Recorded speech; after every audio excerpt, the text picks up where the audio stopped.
आओ माता वैष्णो देवी दे चरणे च मत्था टेकना। जय माता दी।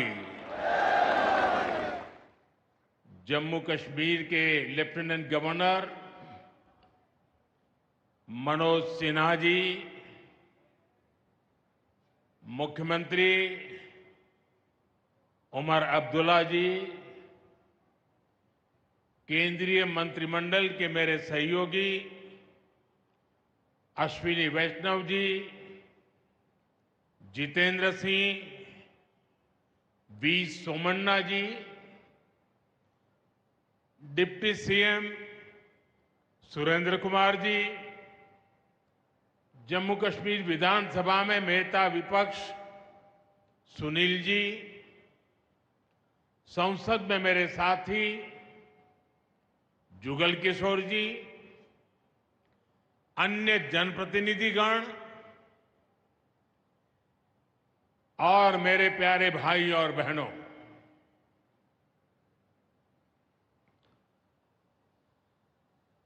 वीर जोरावर सिंह जी की ये भूमि है। मैं इस धरती को प्रणाम करता हूं। साथियों, आज का ये कार्यक्रम भारत की एकता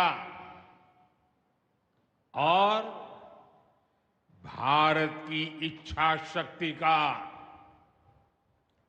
विराट उत्सव है।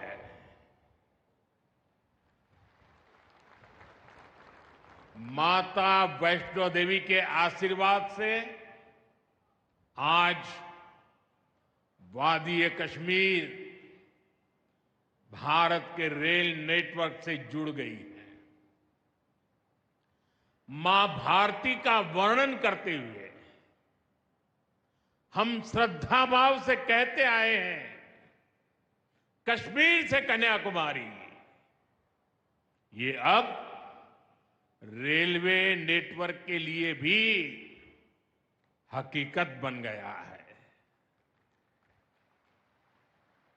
उधमपुर, श्रीनगर, बारामूला, ये रेल लाइन प्रोजेक्ट ये सिर्फ नाम नहीं है, ये जम्मू कश्मीर के नए सामर्थ्य की पहचान है। भारत के नए सामर्थ्य का जयघोष है। थोड़ी देर पहले मुझे चिनाब ब्रिज और अंजी ब्रिज का लोकार्पण करने का अवसर मिला है। आज ही 2 नई वंदे भारत ट्रेनें जम्मू कश्मीर को मिली है। यहां जम्मू में नए मेडिकल कॉलेज का शिलान्यास हुआ है। 46,000 करोड़ रुपए के प्रोजेक्ट्स जम्मू और कश्मीर के विकास को नई गति देंगे। मैं आप सभी लोगों को विकास के नए दौर के लिए बहुत बहुत बधाई देता हूं। साथियों, जम्मू कश्मीर की अनेक पीढ़ियां रेल कनेक्टिविटी का सपना देखते देखते गुजर गई। मैं कल सीएम उमर अब्दुल्ला जी का एक बयान देख रहा था और अभी भाषण में भी बताया। वो भी बोले थे कि जब वो 7वीं 8वीं में पढ़ते थे तब से इस प्रोजेक्ट को पूरा होने का इंतजार कर रहे थे। आज जम्मू कश्मीर के लाखों लोगों का सपना पूरा हुआ है। और ये भी हकीकत है, जितने अच्छे काम है ना, वो मेरे लिए ही बाकी रहे हैं। साथियों, ये हमारी सरकार का सौभाग्य है कि इस प्रोजेक्ट ने हमारे कार्यकाल में गति पकड़ी और हमने इसे पूरा करके दिखाया। बीच में कोविड के कालखंड के कारण भी अनेक मुसीबतें आई, लेकिन हम डटे रहे। साथियों, रास्ते में आने जाने की मुश्किलें, मौसम की परेशानी, लगातार पहाड़ों से गिरते पत्थर, ये प्रोजेक्ट पूरा करना मुश्किल था, चुनौतीपूर्ण था। लेकिन हमारी सरकार ने चुनौती को ही चुनौती देने का रास्ता चुना है। आज जम्मू कश्मीर में बन रहे अनेकों ऑल वेदर इंफ्रास्ट्रक्चर प्रोजेक्ट इसका उदाहरण है। कुछ महीने पहले ही सोनमर्ग टनल शुरू हुई है। अभी कुछ देर पहले ही मैं चिनाब और अंजी ब्रिज से होकर आपके बीच आया हूं। इन पुलों पर चलते हुए मैंने भारत के बुलंद इरादों को, हमारे इंजीनियर्स, हमारे श्रमिकों के हुनर और हौसले को जिया है। चिनाब ब्रिज दुनिया का सबसे ऊंचा रेलवे आर्च ब्रिज है। लोग फ्रांस में, पेरिस में एफिल टावर देखने के लिए जाते हैं, और ये ब्रिज एफिल टावर से भी बहुत ऊंचा है। अब लोग चिनाब ब्रिज के जरिए कश्मीर देखने तो जाएंगे ही, ये ब्रिज भी अपने आप में एक आकर्षक टूरिस्ट डेस्टिनेशन बनेगा। सब लोग सेल्फी पॉइंट पर जाकर के सेल्फी निकालेंगे। हमारा अंजी ब्रिज भी इंजीनियरिंग का बेहतरीन नमूना है। ये भारत का पहला केबल सपोर्टेड रेलवे ब्रिज है। ये दोनों ब्रिज सिर्फ ईंट, सीमेंट, स्टील और लोहे के ढांचे नहीं हैं। ये पीर पंजाल की दुर्गम पहाड़ियों पर खड़ी भारत की शक्ति का जीवंत प्रतीक है। ये भारत के उज्जवल भविष्य की सिंह गर्जना है। ये दिखाता है विकसित भारत का सपना जितना बड़ा है, उतना ही बुलंद हमारा हौसला है, हमारा सामर्थ्य है। और सबसे बड़ी बात, नेक इरादा है, अपार पुरुषार्थ है। साथियों, चिनाब ब्रिज हो या फिर अंजी ब्रिज, ये जम्मू की और कश्मीर की दोनों क्षेत्रों की समृद्धि का जरिया बनेंगे। इससे टूरिज्म तो बढ़ेगा ही, इकोनॉमी के दूसरे सेक्टर्स को भी लाभ होगा। जम्मू और कश्मीर की रेल कनेक्टिविटी दोनों क्षेत्रों के कारोबारियों के लिए नए अवसर बनाएगी। इससे यहां की इंडस्ट्री को गति मिलेगी। अब कश्मीर के सेब कम लागत में देश के बड़े बाजारों तक पहुंच पाएंगे और समय पर पहुंच पाएंगे। सूखे मेवे हो या पश्मीना शॉल, यहां का हस्तशिल्प अब आसानी से देश के किसी भी हिस्से तक पहुंच पाएगा।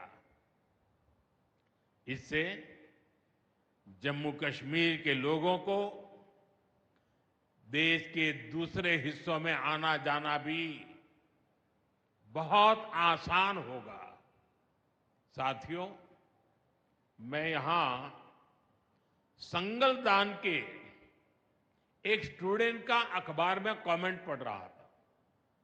उस स्टूडेंट ने कहा कि उसके गांव के उन्हीं लोगों ने अब तक ट्रेन नहीं देखी थी जो गांव से बाहर गए थे। गांव के ज्यादातर लोगों ने ट्रेन का सिर्फ वीडियो ही देखा था। उन्हें अब तक यकीन ही नहीं हो रहा कि असली ट्रेन उनकी आंखों के सामने गुजरेगी। मैंने ये भी पढ़ा कि बहुत से लोग ट्रेनों के आने जाने का टाइम याद कर रहे हैं। एक और बिटिया ने बड़ी अच्छी बात कही। उस बिटिया ने कहा, अब मौसम तय नहीं करेगा कि रास्ते खुलेंगे या बंद रहेंगे। अब ये नई ट्रेन सेवा हर मौसम में लोगों की मदद करती रहेगी। साथियों, जम्मू कश्मीर मां भारती का मुकुट है। ये मुकुट एक से बढ़कर एक खूबसूरत रत्नों से जड़ा हुआ है। ये अलग अलग रत्न जम्मू कश्मीर का सामर्थ्य है। यहां की पुरातन संस्कृति, यहां के संस्कार, यहां की आध्यात्मिक चेतना, प्रकृति का सौंदर्य, यहां की जड़ी बूटियों का संसार, फलों और फूलों का विस्तार, यहां के युवाओं में, आप लोगों में जो टैलेंट है वो मुकुट मणि की तरह चमकता है। साथियों, आप भली भांति जानते हैं, मैं दशकों से जम्मू और कश्मीर आता जाता रहा। इंटीरियर इलाकों में मुझे जाने का, रहने का अवसर मिला है। मैंने इस सामर्थ्य को लगातार देखा है, महसूस किया है, और इसलिए मैं पूरे समर्पण भाव के साथ जम्मू कश्मीर के विकास में जुटा हूं। साथियों, जम्मू कश्मीर भारत की शिक्षा और संस्कृति का गौरव रहा है। आज भारत दुनिया के बड़े नॉलेज हब में से एक हमारा जम्मू कश्मीर बन रहा है, तो इसमें जम्मू कश्मीर की भागीदारी भी भविष्य में भी बढ़ने वाली है। यहां आईआईटी, आईआईएम, एम्स और नीट जैसे संस्थान है। जम्मू और श्रीनगर में सेंट्रल यूनिवर्सिटीज हैं। जम्मू और कश्मीर में रिसर्च इकोसिस्टम का भी विस्तार हो रहा है। साथियों, यहां पढ़ाई के साथ साथ दवाई के लिए भी अभूतपूर्व काम हो रहा है। बीते कुछ सालों में ही 2 स्टेट लेवल के कैंसर संस्थान बने हैं। पिछले 5 वर्षों में यहां 7 नए मेडिकल कॉलेज शुरू किए गए हैं। आप भी जानते हैं, जब मेडिकल कॉलेज खुलता है तो उससे मरीजों के साथ ही उस क्षेत्र के युवाओं को भी सबसे ज्यादा फायदा मिलता है। जम्मू कश्मीर में अब एमबीबीएस की सीटों की संख्या 500 से बढ़कर 1300 तक पहुंच गई है। मुझे खुशी है कि अब रियासी जिले को भी नया मेडिकल कॉलेज मिलने जा रहा है। Shri Mata Vaishno Devi institute of medical excellence, ये आधुनिक अस्पताल तो है, ये दान पुण्य करने की हमारी जो संस्कृति है उसका भी उदाहरण है। इस मेडिकल कॉलेज को बनाने में जो राशि लगी है उसके लिए भारत के कोने कोने से माता वैष्णो देवी के चरणों में आने वाले लोगों ने दान दिया हुआ है। मैं श्री माता वैष्णो देवी श्राइन बोर्ड को, उनके अध्यक्ष मनोज जी को इस पवित्र कार्य के लिए बहुत बहुत शुभकामनाएं देता हूं। इस अस्पताल की क्षमता भी 300 बेड से बढ़कर 500 बेड की जा रही है।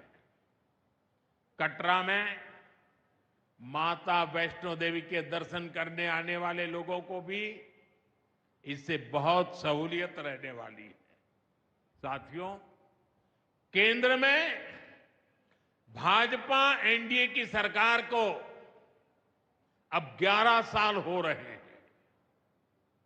ये 11 साल गरीब कल्याण के नाम समर्पित रहे हैं। प्रधानमंत्री आवास योजना से 4 करोड़ गरीबों का पक्के घर का सपना पूरा हुआ है।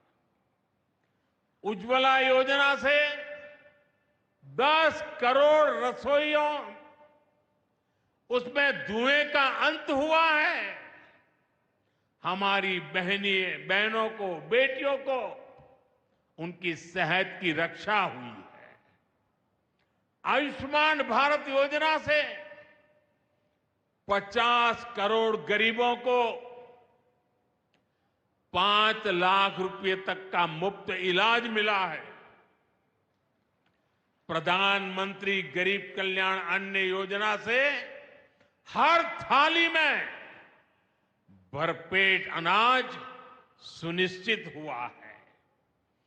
जनधन योजना से पहली बार 50 करोड़ से ज्यादा गरीबों के लिए बैंक का दरवाजा खुला है।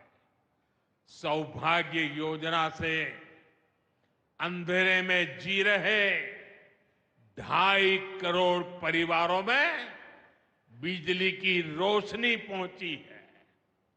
स्वच्छ भारत मिशन के तहत बने 12 करोड़ शौचालयों ने खुले में शौच की मजबूरी से मुक्ति दिलाई है।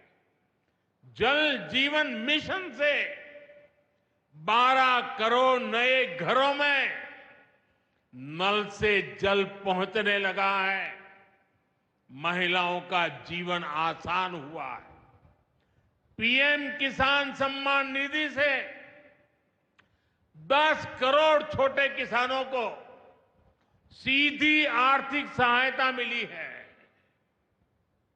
साथियों, सरकार के ऐसे अनेक प्रयासों से पिछले 11 साल में 25 करोड़ से ज्यादा गरीबों ने गरीबी को, हमारे ही गरीब भाई बहनों ने गरीबी के खिलाफ जंग लड़ा और 25 करोड़ गरीब गरीबी को परास्त कर करके, विजयी होकर के गरीबी से बाहर निकले हैं। अब वो नए मध्यम वर्ग का हिस्सा बने हैं। जो लोग अपने आप को समाज व्यवस्था के एक्सपर्ट मानते हैं, बड़े खेरखा मानते हैं, जो लोग अगड़े पिछड़े की राजनीति में डूबे रहते हैं, जो लोग दलितों के नाम पर राजनीतिक रोटियां सेकते रहे हैं, जरा जिन योजनाओं का मैंने सिर्फ उल्लेख किया है उसकी तरफ नजर कर लीजिए। कौन लोग हैं जिनको ये सुविधाएं मिली हैं? वो कौन लोग हैं जो आजादी के 7 दशक तक इन प्राथमिक सुविधाओं से वंचित रहे थे? ये मेरे दलित भाई बहन है, ये मेरे आदिवासी भाई बहन है, ये मेरे पिछड़े भाई बहन है, ये पहाड़ों पर गुजारा करने वाले, ये जंगलों में बसने वाले, झुग्गी झोपड़ी में जिंदगी पूरी करने वाले, ये वो परिवार है जिनके लिए मोदी ने अपने 11 साल खपा दिए हैं।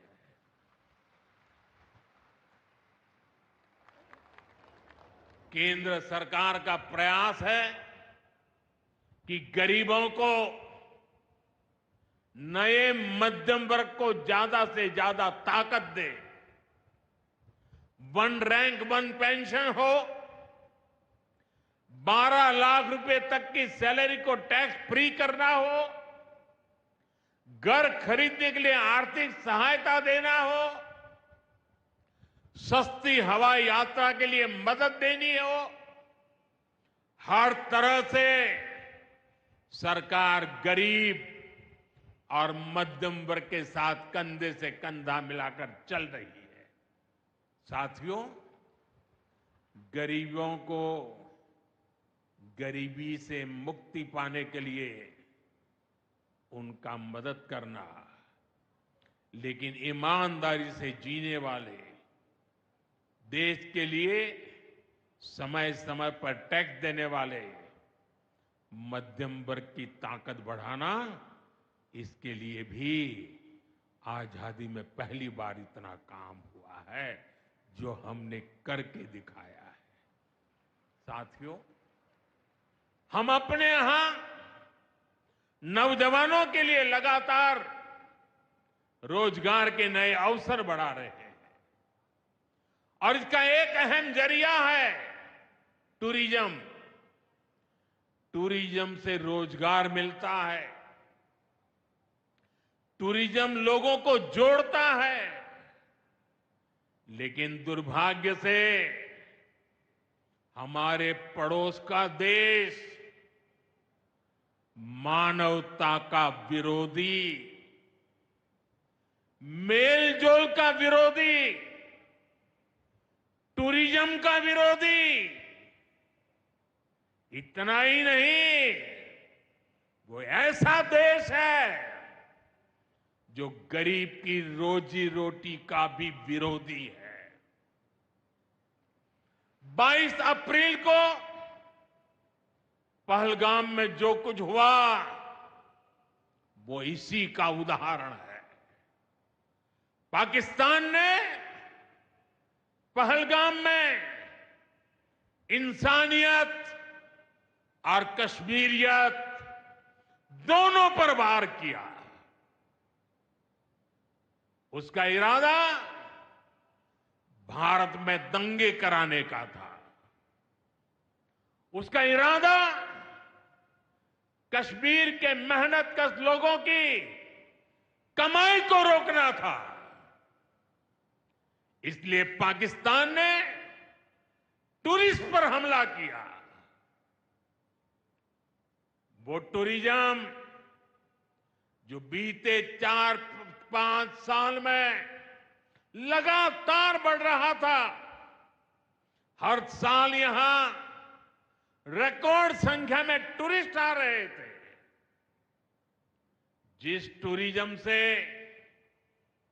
जम्मू कश्मीर के गरीबों के घर चलते हैं, उसको पाकिस्तान ने निशाना बनाया। कोई घोड़े चलाने वाला, कोई पोर्टर, कोई गाइड, कोई गेस्ट हाउस वाला, कोई दुकान ढाबा चलाने वाला, पाकिस्तान की साजिश इन सबको तबाह करने की थी।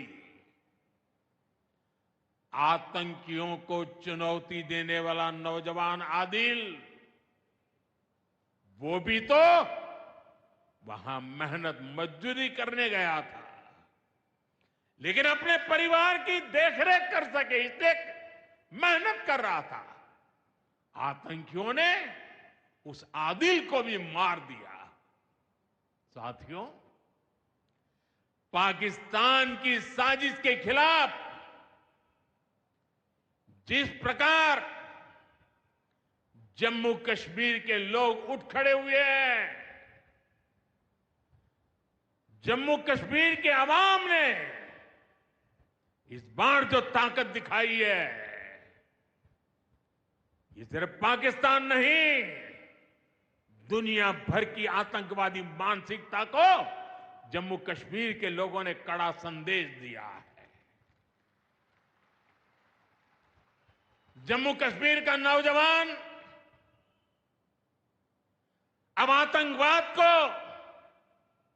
मुंह तोड़ जवाब देने का मन बना चुका है। ये वो आतंकवाद है जिसने घाटी में स्कूल जलाए, और सिर्फ स्कूल यानी इमारत नहीं जलाई थी, 2-2 पीढ़ी का भविष्य जला दिया था, अस्पताल तबाह किए, जिसने कई पीढ़ियों को बर्बाद किया। यहां जनता अपनी पसंद के नुमाइंदे चुन सके, यहां चुनाव हो सके, ये भी आतंकवाद के चलते बड़ी चुनौती बन गया था। साथियों, बरसों तक आतंक सहने के बाद जैसे जम्मू कश्मीर ने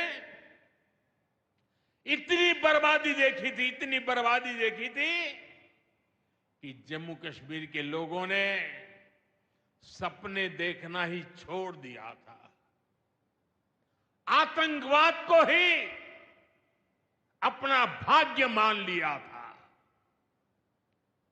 जम्मू कश्मीर को इस स्थिति से निकालना जरूरी था, और हमने ये करके दिखाया है। आज जम्मू कश्मीर का नौजवान नए सपने भी देख रहा है और उन्हें पूरे भी कर रहा है। अब कश्मीर का नौजवान बाजारों को, शॉपिंग मॉल्स को, सिनेमा हॉल को गुलजार देख करके खुश है। यहां के लोग जम्मू कश्मीर को फिर से फिल्मों की शूटिंग का प्रमुख केंद्र बनते देखना चाहते हैं। इस क्षेत्र को स्पोर्ट्स का हब बनते देखना चाहते हैं। यही भाव हमने अभी माता खीर भवानी के मेले में भी देखा है। जिस तरह हजारों लोग माता के दर पर पहुंचे, वो नए जम्मू कश्मीर की तस्वीर दिखाता है। अब 3 तारीख से अमरनाथ यात्रा भी शुरू होने वाली है। ईद की उमंग भी हम चारों तरफ देख रहे हैं। विकास का जो वातावरण जम्मू कश्मीर में बना था, वो पहलगाम के हमले से डिगने वाला नहीं है। जम्मू कश्मीर के आप सभी लोगों को और आप सबसे नरेंद्र मोदी का वायदा है। मैं यहां विकास को रुकने नहीं दूंगा। यहां के नौजवानों को सपने पूरा करने से कोई भी बाधा अगर रुकावट बनती है, तो उस बाधा को पहले मोदी का सामना करना पड़ेगा। साथियों, आज 6 जून है। याद कीजिए, 1 महीने पहले, ठीक 1 महीने पहले 6 मई की वो रात पाकिस्तान के आतंकियों पर कयामत बरसी थी।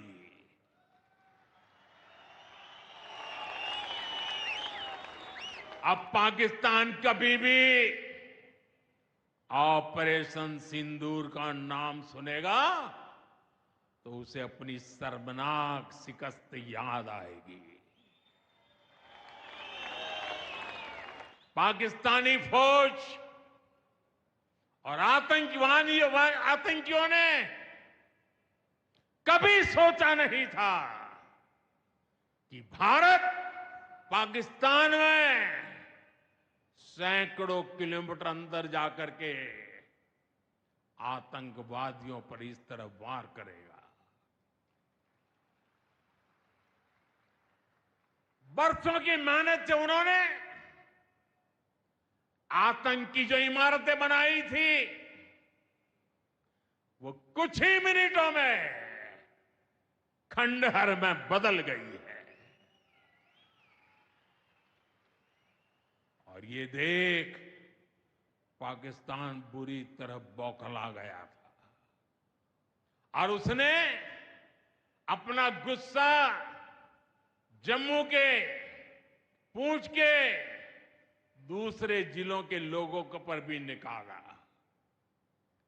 पूरी दुनिया ने देखा कि पाकिस्तान ने कैसे यहां घर उजाड़े, बच्चों पर गोले फेंके, स्कूल, अस्पताल तबाह किए, मंदिर, मस्जिद, गुरुद्वारों पर शेलिंग की।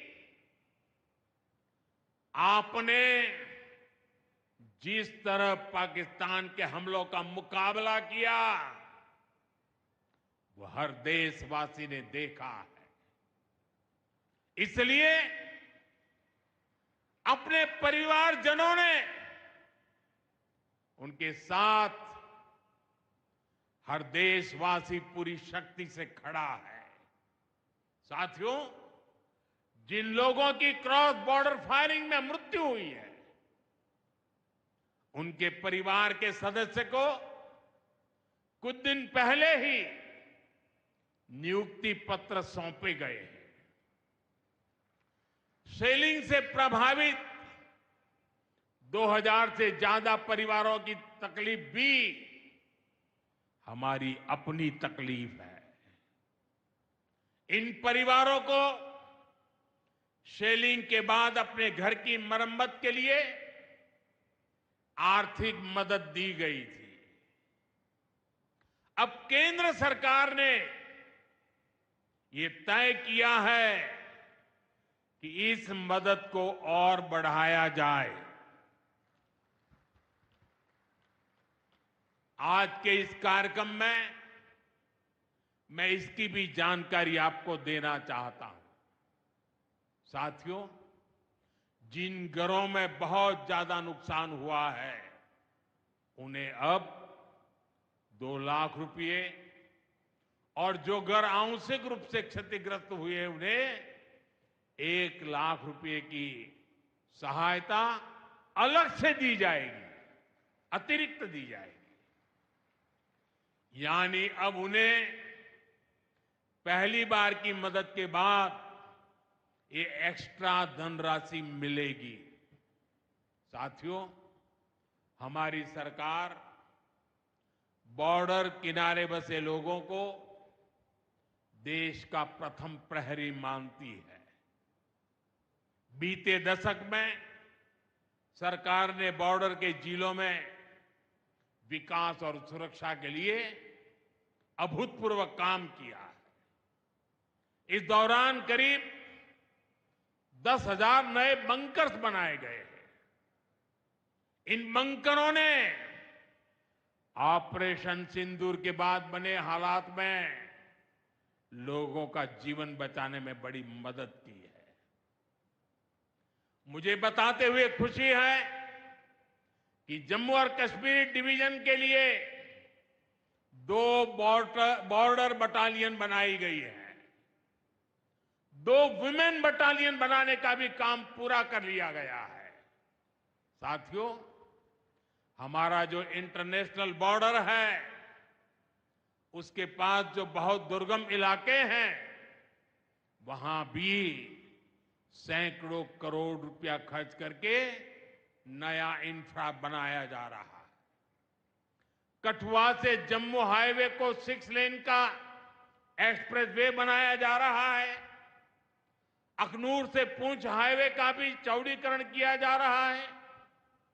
वाइब्रेंट विलेज प्रोग्राम के तहत भी बॉर्डर के गांवों में विकास के काम को और गति दी जा रही है। जम्मू कश्मीर के 400 ऐसे गांव जहां ऑल वेदर कनेक्टिविटी नहीं थी, उन्हें 1800 किलोमीटर की नई सड़कें बिछाकर जोड़ा जा रहा है। इस पर भी सरकार 4,200 करोड़ रुपए से ज्यादा खर्च करने जा रही है। साथियों, आज मैं जम्मू कश्मीर के आप लोगों से, खासकर यहां के नौजवानों से एक विशेष आग्रह भी करने आया हूं और जम्मू कश्मीर की धरती से मैं देश को भी आग्रह करना चाहता हूं। आपने देखा है कि कैसे ऑपरेशन सिंदूर ने आत्मनिर्भर भारत की ताकत दिखाई है। आज दुनिया भारत के डिफेंस इकोसिस्टम की चर्चा कर रही है और इसके पीछे एक ही कारण है, हमारी सेनाओं का मेक इन इंडिया पर भरोसा। सेनाओं ने जो कर दिखाया, अब वही हर भारतवासी को दोहराना है। इस साल के बजट में हमने मिशन मैन्युफैक्चरिंग की घोषणा की है। इस मिशन के तहत सरकार मैन्युफैक्चरिंग को नई उड़ान देने का काम कर रही है। मैं जम्मू कश्मीर के युवाओं से कहूंगा, आइए इस मिशन का हिस्सा बनिए। देश को आपकी आधुनिक सोच चाहिए, देश को आपके इनोवेशन की जरूरत है। आपके आइडिया, आपकी स्किल भारत की सुरक्षा को, भारत की अर्थव्यवस्था को नई ऊंचाई देंगे। पिछले 10 वर्षों में भारत एक बड़ा डिफेंस एक्सपोर्टर बना है। अब हमारा लक्ष्य है दुनिया के टॉप डिफेंस एक्सपोर्टर्स में भारत का नाम भी शामिल हो। इस लक्ष्य की ओर हम जितना तेजी से बढ़ेंगे उतनी ही तेजी से भारत में रोजगार के लाखों नए अवसर पैदा होंगे। साथियों, हमें एक और संकल्प लेना है। जो सामान भारत में बना हो, जिसमें हमारे देशवासियों का पसीना लगा हो, हम सबसे पहले उसे ही खरीदें। और यही राष्ट्रभक्ति है, यही राष्ट्र की सेवा है। सीमा पर हमें हमारी सेनाओं का मान बढ़ाना है और बाजार में हमें मेड इन इंडिया का गौरव बढ़ाना है। साथियों, एक सुनहरा और उज्जवल भविष्य जम्मू कश्मीर का इंतजार कर रहा है। केंद्र सरकार और यहां की सरकार मिलकर विकास के कार्यों में जुटे हैं, एक दूसरे को सहयोग कर रहे हैं। शांति और खुशहाली के जिस रास्ते पर हम आगे बढ़ रहे हैं, हमें उसे लगातार मजबूत करना है।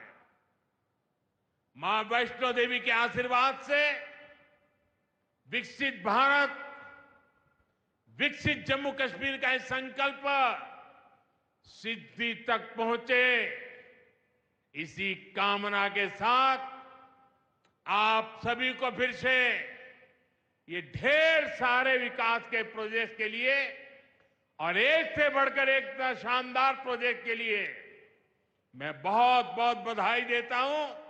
दोनों मुट्ठी बंद करके पूरी ताकत से मेरे साथ बोलिए, भारत माता की। आवाज हिंदुस्तान के हर कोने में गूंजनी चाहिए। भारत माता की, भारत माता की, भारत माता की, भारत माता की। बहुत बहुत धन्यवाद।